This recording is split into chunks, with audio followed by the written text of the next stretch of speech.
Aqui estamos para dar seguimento à leitura do livro Lírios de Esperança, psicografado por Vanderlei de Oliveira, ditado pelo espírito de Hermance Dufour.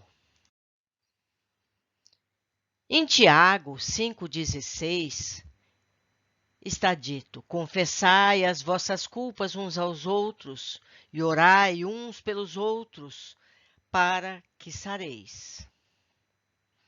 Visão ampliada. Você foi vítima da epidemia de sigilo, destacou o professor. Epidemia de sigilo? É a atitude de conveniência que sustenta uma espécie de acordo de omissão coletiva. Fenômeno sutil da vida interpessoal, uma vez assumidas as responsabilidades doutrinárias, seja em que nível for. Muitos companheiros têm confundido quantidade de tarefas com elevação espiritual. Assumem cargos, varam anos em experiências e sentem-se enormes, grandes em espiritualidade, refletindo velhas tendências religiosistas dos prelados de outros tempos. Evidentemente, quem aparenta a grandeza espiritual tem de mantê-la. Por isso, evitam tratar de qualquer tempo sobre as lutas interiores que, segundo imaginam, os diminuiriam no conceito coletivo da seara. Grave ilusão. Não dispondo de franqueza suficiente para tratar os seus conflitos íntimos com naturalidade, emudecem quaisquer referências às tormentas pessoais e deixam de ser sinceros consigo e com os outros. Passam a vida mantendo aparências de iluminação e deixam de cuidar dos assuntos essenciais para seu equilíbrio e sua felicidade, nutrindo infundado receio de perderem a autoridade que supõem possuir. O dirigente ruborizou-se ante a fala do professor. Seu ímpeto foi utilizar a rispidez ante o incômodo da intimidade. Apesar do impulso, recobrou a lucidez e resolveu indagar. Estamos evitando dialogar sobre as nossas necessidades profundas? É isso? Exatamente. Fala-se muito sobre o que se deve fazer nos ambientes doutrinários, mas não tem havido espaço desejável para tratar e sanar os conflitos pessoais, as angústias ocultas. A vergonha e a culpa têm afastado muitos corações bem-intencionados da atitude de lealdade consigo próprios. Escasseia a honestidade emocional, a transparência nas relações. Pense por você mesmo e reflita se não deixou de tratar temas que lhe oneravam as emoções no terreno secreto da sua mente aflita e sobrecarregada. Bastou que o abnegado servidor mencionasse semelhante questão e a mente de Marcondes enveredou por vastos assuntos que não teve coragem de dividir com ninguém, enquanto no corpo. Agora, inevitavelmente, teria que olhá-lo de frente, acrescido do prejuízo de ter perdido o tesouro do tempo para solucioná-los na vida física. E como se o professor ouvisse as mentalizações do interlocutor, arrematou. Dificilmente o homem na Terra assume a tarefa sacrificial de sua transformação definitiva para melhor. Os aprendizes espíritas não escapam dessa situação. Avançam lentamente no escaldante terreno da melhoria espiritual. O cerne da proposta da doutrina é o desafio, por vezes doloroso, de resgatarem através da realização do autoencontro. Nesse circuito fechado de sigilo, acerca de questões essenciais do autoaprimoramento, estabelece-se um exagerado dimensionamento dos problemas e passam a imaginar consigo mesmos: se as pessoas soubessem o peso das minhas provas, assim, julgam-se sobre severos karmas e penetram nos escaninhos da autopiedade, carcomidos pelo cansaço, cedendo à pressão de condutas de fuga e desvario em lamentável desculpismo.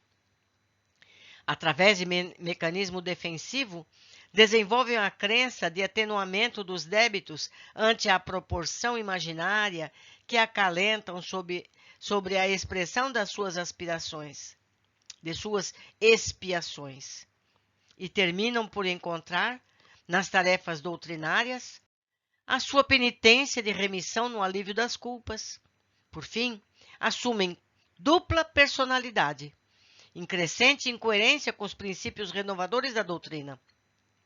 No silêncio que se mantém junto ao seu grupo doutrinário, encontramos o que podemos nomear como solidão em equipe, uma verdadeira prova voluntária e perniciosa ao crescimento de todos. Deveríamos chamar essa postura de hipocrisia? Intercedeu Selena com curiosidade. Em alguns casos, encontramos a mentira intencional. No entanto, esse processo tem se tornado uma questão cultural, um remanescente do religiosismo que impera nas mentes. Assumem-se valores exteriores como sinônimo de santidade na alma. São os velhos costumes hierárquicos, enraizados no psiquismo humano. Isso estaria ocorrendo também nos campos da administração do movimento espírita? Indagou Selena, que guardava muitas mágoas no assunto. É um mal da comunidade doutrinária que tem atingido larga fatia dos ceareiros. Precisa ser debatido e extirpado. É esperado que as células do cristianismo restaurado imitem a casa do caminho no cultivo da franqueza edificante. As atividades sagradas do movimento espírita têm sofrido com intensidade dessa epidemia. O sentimento tem sido uma moeda de pouco ou nenhum valor nas iniciativas administrativas, quase sempre recheadas de formalismo e cerimoniais, calando enriquecedoras ideias que vertem do mais alto, que seriam temperos de revitalização do afeto, da solidariedade e da concórdia. Além da ausência de sinceridade, haveria outro efeito nocivo dessa atitude de omissivo silêncio sobre nossas mazelas? Continuou a dirigente com sua perspicácia. O prejuízo mais nocivo dessa postura coletiva se verifica no campo íntimo daqueles que se acostumam com tais convenções porque se adaptaram a um processo doentio de negação dos sentimentos, em contraposição aos alvitres claros da consciência. Semelhante quadro da vida mental, embora seja muito comum entre os homens, opera desagradáveis desarmonias no campo psíquico e torna-se um pasto fértil para a obsessão pacífica e sutil, como você terá a oportunidade de verificar em suas futuras atividades de visitação fraterna nesse hospital. Para os espíritas iluminados com o clarão das verdades imortais, o desafio é ainda maior, considerando a extensão dos apelos expedidos pela consciência. De minha parte, só posso defender-me porque não tive em quem confiar, afirmou Marcondes com profundo tom de lamento. Confiança, amigo querido, é virtude que se constrói. Bem que ansiei por alguém para me ouvir, confessar. Porém, como confiar segredos e perder a autoridade perante os companheiros? Que autoridade, Marcondes? A autoridade da experiência? Amigo, existem dois tipos de homens. O homem experiente, aquele que edifica habilidades no esforço nobre e perseverante em favor de seu crescimento. Existe também o homem sábio, aquele que aprendeu a fazer uso das suas experiências pelo bem da maioria. Muitos de nós apegamo-nos ao histórico de serviços prestados na seara. Enredamo-nos em desprezível atitude de onipotência. Estará afirmando o professor que devemos negar o que já aprendemos? Igualar-se a quem sabe menos? Isso é falsidade no meu entendimento. Desapego da folha de serviço não implica negar a bagagem. O que importa é não transformá-la em troféu de presunção. Ninguém e nenhum grupo, a pretexto de abafar o individualismo, deverão proceder em campanha ao descrédito ou à indiferença dos mais vividos. De quem mais tem, mais se espera. De quem mais tem, mais se espera. Espera-se apenas mais comprometimento, humildade e melhor uso do tempo. Essas são algumas expressões de autêntica grandeza moral, quase sempre esquecida. Mas como ficam os baluartes consagrados da coletividade espírita nesse enfoque? Um dos traços mais claudicantes para os alicerces da regeneração espiritual da Terra é a consagração irrestrita de expoentes da cultura, médiuns ou organizações espíritas históricas. Observa-se um pernicioso e sutil costume em nossa seara de conferir regalias aos mais experientes por parte dos que amam a nociva atitude de líderes em se julgarem credores de tais oblações. Meus amigos, eu não marquei em amarelo isso aqui, mas é muito importante. É muito comum isso, provavelmente herdamos isso, seja da monarquia ou da igreja. Não é verdade? Por que os que estão em postos mais altos merecem algumas regalias diferentes? Não somos todos iguais? Não é verdade? Por que isso? Jesus era assim? O maior deles não era uma pessoa simples? Precisamos pensar nisso. Vemos o exemplo de Chico. Não é verdade? Sempre foi uma pessoa simples. Ele se colocava sempre no lugar mais humilde de todos. Não é verdade? Por que alguns famosos têm sempre que ter tais regalias? Vamos pensar nisso. E continuando. Poucos são os que desenvolvem a criatividade que lhes enseja abdicar das imagens idólatras, sem ferir a admiração alheia. Ninguém necessita negar ou repudiar o reconhecimento e a consideração alheia. A questão é dos excessos decorrentes do hábito humano de entronizar pequenos deuses em seu caminho com os quais anseia contar para fugir ou abrandar o volume de suas próprias lutas. A conversa fluía espontânea quando Selena, que absorvia os ensinamentos do professor, resolveu participar novamente. Este hospital atende a alguma especialidade no tratamento dessa epidemia de sigilo? Temos desenvolvido técnicas terapêuticas nesse fim. Oportunamente, vocês participarão desses encontros salutares com Dona Maria Modesto, em Tribuna da Humildade. Uma ocasião de tratar abertamente sobre suas lutas íntimas. Um confessionário público. E no seu aspecto mais abrangente, qual o objetivo desta casa? Replicou a companheira, ampliando os horizontes da conversa. Problemas da mente e do ser, as dores da alma. Tratamos as diversas alienações nas quais comumente envolvemos-nos em desafios da vida corporal. Se esse nosocômio atende os problemas com alienação, posso interferir que estou enquadrado como um doente mental, conforme já me disse o humorado Dr. Inácio? Indagou Marcondes. A doença mental, para os planos espirituais, tem dimensão infinitamente versátil. Seu quadro pode ser considerado como um transtorno mental não classificado nas fileiras humanas da ciência. Chamamo-lo de autossuficiência espiritual. São delírios de supremacia evolutiva que nos levam a acreditarmos sem ser quem não somos, conduzindo a uma recusa crônica do afeto espontâneo. Essa ação mental gera um desastre de proporções incalculáveis no sistema da afetividade, no qual se encontram as autênticas matrizes daquilo que somos. Um enquistamento prolongado no personalismo, seguido de bloqueios do afeto.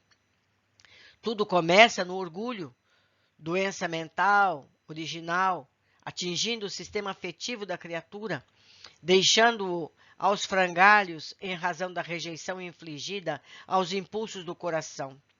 O orgulho é o sentimento de superioridade pessoal, refletido no estado mental em forma de ilusões. É a maneira desenvolvida pelo nosso egoísmo para camuflar a realidade do que somos, a fim de vivermos a fantasia do que gostaríamos de ser. Em palavras singelas, é o uso do cérebro com negação dos sentimentos. Terei negado a minha própria realidade durante a reencarnação, é isso? Tomou contato superficial e insuficiente com a sua verdade pessoal. Pelo simples fato de negar sentimentos? Não é tão simples assim. Por quê? A maioria dos habitantes no corpo vive suas relações dessa forma. Posso concluir então que todos que conhecem a doutrina passarão por dramas como o meu? Formou-se no mundo físico a cultura de que certos sentimentos são traços de fraqueza, sendo rejeitados a pretexto de manter uma imagem, um padrão, uma fachada.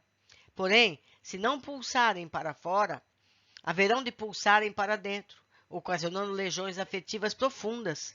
Enquanto no corpo semelhantes lesões podem ser percebidas através de manifestações sutis e perfeitamente controláveis, no campo mental são os súbitos remorsos que brotam na tela mental. Raramente admitimos aferi-los com lealdade, desconsiderando-os com total repúdio.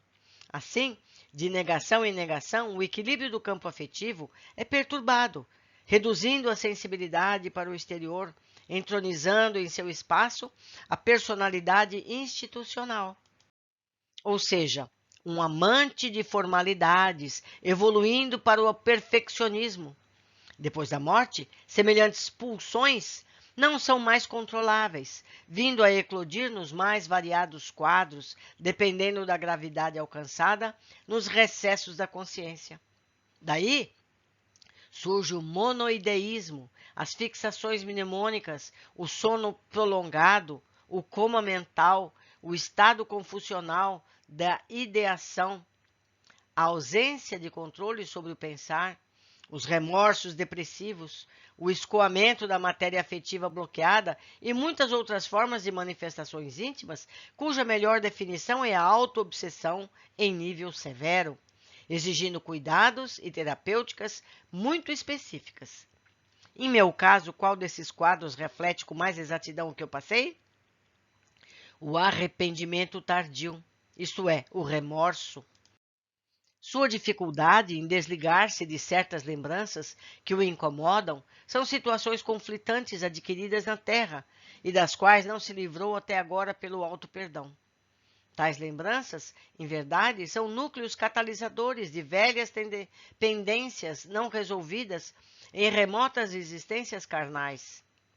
Então, se entendi concretamente, ou melhor, então, se entendi corretamente, ao recusarmos sentir o que sentimos, provocamos lesões?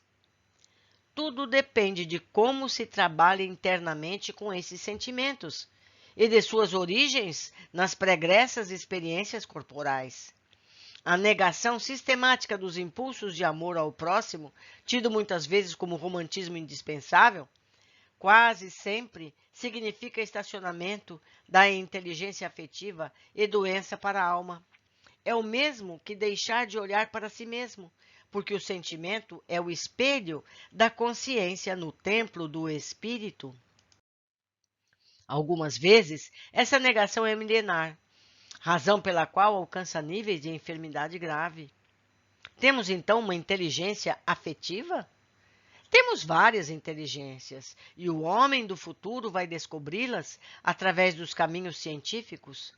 Nas academias científicas do mundo, alguns experimentos estudam as múltiplas inteligências do ser, podendo ser mais bem exploradas para a felicidade, a paz interior nos rumos do progresso. Apesar dessas conquistas, o homem apenas arranha semelhante tema. O meu arrependimento durante a doença no corpo não valeu de nada? Teve enorme valor, mas não foi arrependimento e sim remorso. Que diferença existe? Remorso é tortura.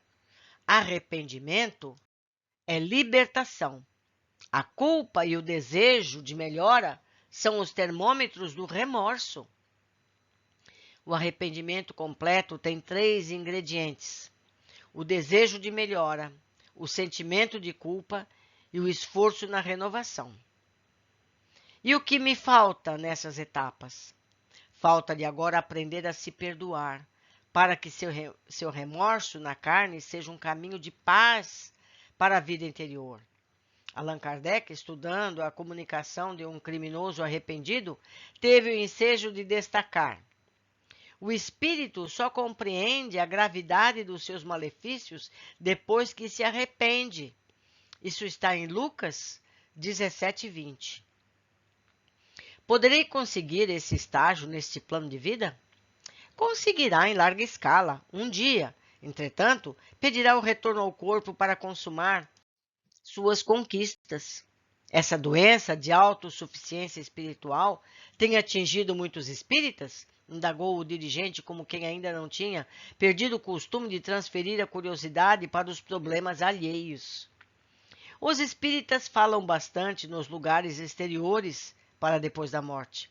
Colônias, umbrais são descritos com minúcias. No entanto, o estudo das repercussões íntimas e a relação com a consciência deveriam ser mais estudados e mensurados para dilatar as concepções humanas em torno da morte. A morte nos devolve a nós mesmos, longe das ilusões impostas pela matéria. É justo nos despojemos primeiro dos pesos inúteis que carregamos para, somente depois, promovermos a ascensão pessoal com maior leveza mental, respondeu o professor, levando o aprendiz a voltar a atenção a si próprio. E como ficam meus esforços? Embora não tivesse o hábito de uma análise minuciosa, julgava sinceramente estar pronto para a morte em razão da missão a mim confiada.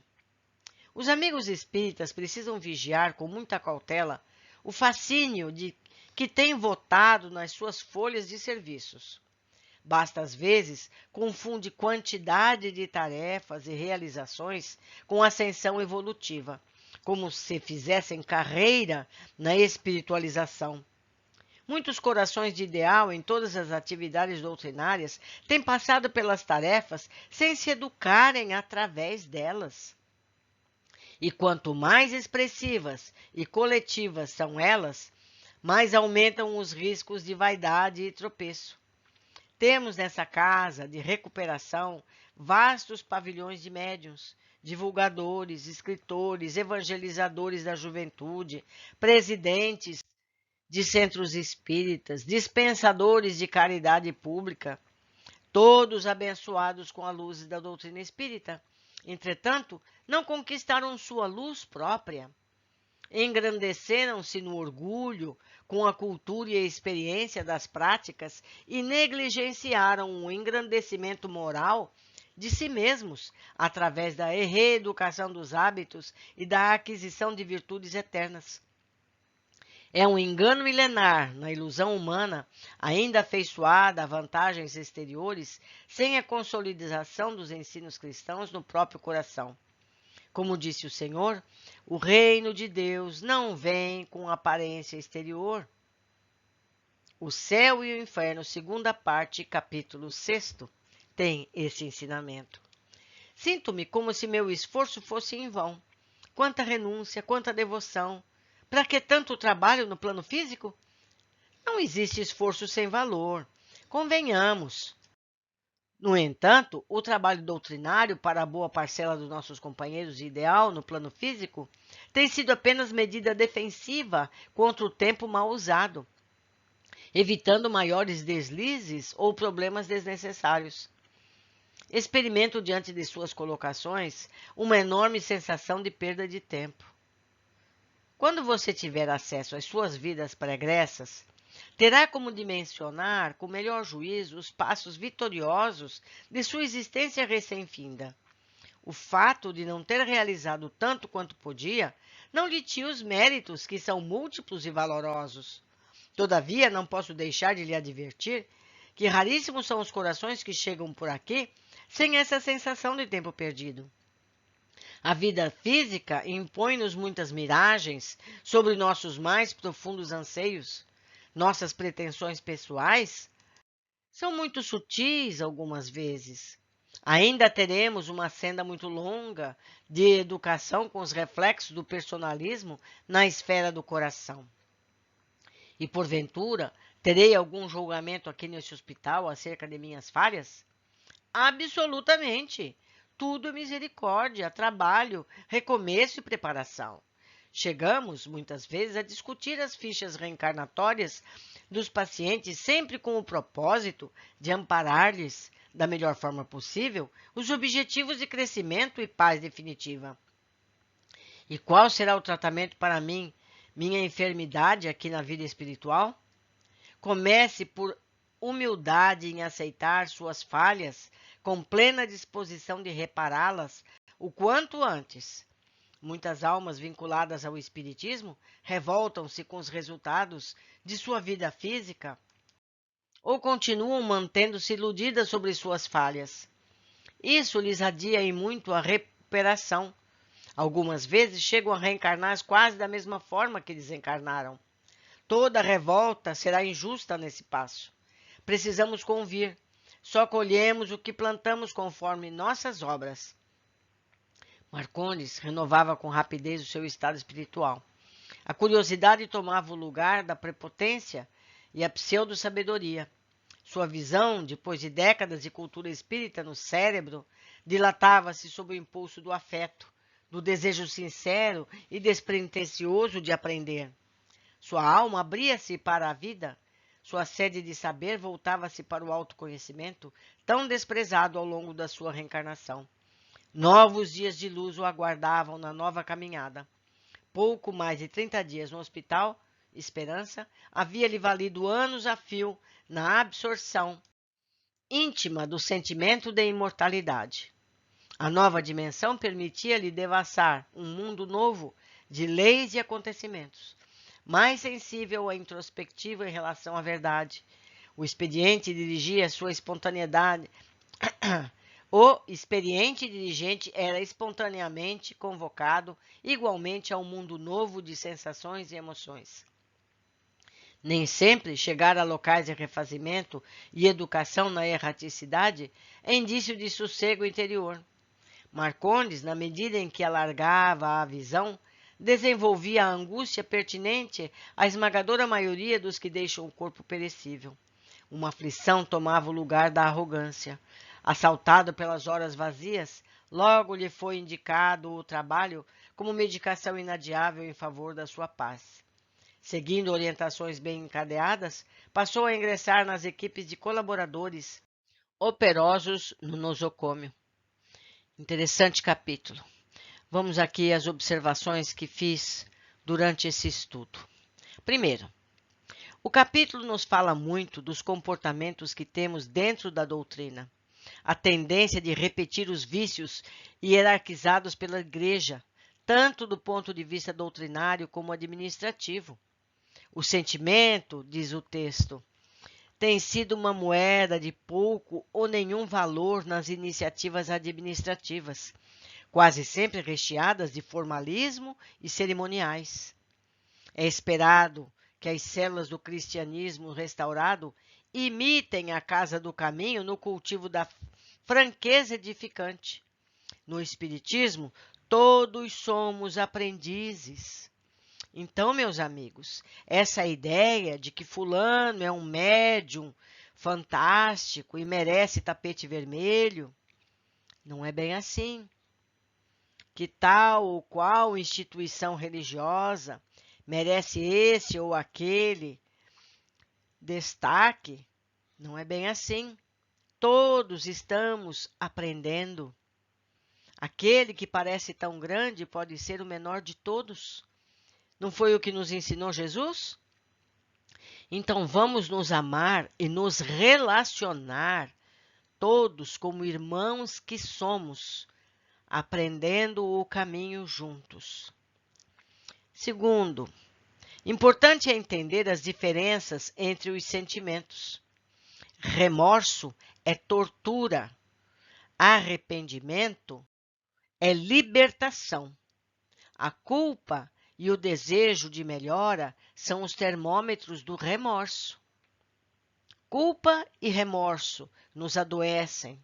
O arrependimento e desejo de reparação curam. Vamos então, meus amigos, rever os nossos sentimentos, rever a nossa posição frente aos erros que cometemos. Não é verdade? Eu sempre costumo brincar.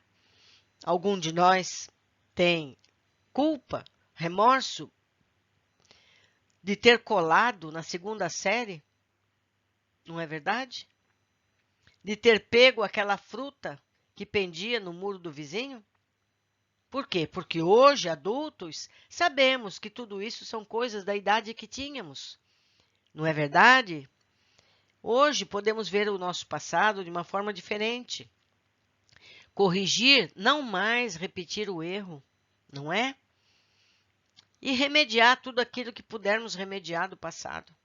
É o único caminho. Não tem, desculpa, não resolve nada, não é? Deixo aqui meu e-mail, nfeliz52@gmail.com. Eu espero o contato de vocês para que me ajudem a entender algum ponto que eu não tenha destacado.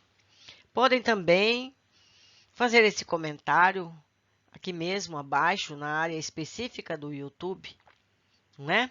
Aguardo todos vocês com muito carinho. Um abraço e até a próxima.